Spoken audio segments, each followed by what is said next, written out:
lazima ifike ili watu wangu wakombolewe. Haleluya. Tunaposema Pasaka, Pasaka ni ushindi, Pasaka ni ukombozi, Pasaka ni ufufuo, Pasaka ni uzima wa milele. Anasema hata kama sisi tujapokufa, tutakuwa tunaishi. Ukisoma Yohana ile sura ya 11 ule mstari wa 25, anasema yeye anayeniamini ajapokufa hata kufa bali ataishi.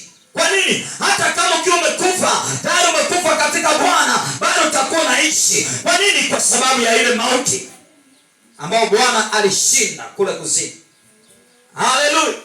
Vitanzi vingi viliondoka. Watesi wengi walibomolewa. Waliokuwa wanatutesa walibomolewa. Ngoja nikupe hiki kisa. Unajua, na ndio maana leo tuna uhalali wa kuingia patakatifu pa patakatifu. Zamani ilikuwa ni ndoto. Walikuwa wanaingia makuhani. Bwana Yesu asifiwe. Wengine wanakaa kule, lilikuwepo pazia linazinga kabisa kwamba hapa ni pa patakatifu. Hakuna mtu, yani umuone aliyoko huko ndani. Kwa hiyo inafungwa kamba, kengele iko mguuni. Ikilia kidogo wakisukuma wanajua huyo kuhani yuko salama.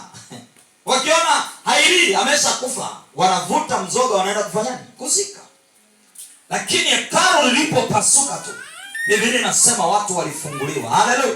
Ngoja nisomee hapo mtumishi kitabu cha Mathayo, wengine hawajajuaga. Mathayo 27 mstari wa 51. Ngoja nikuonyeshe.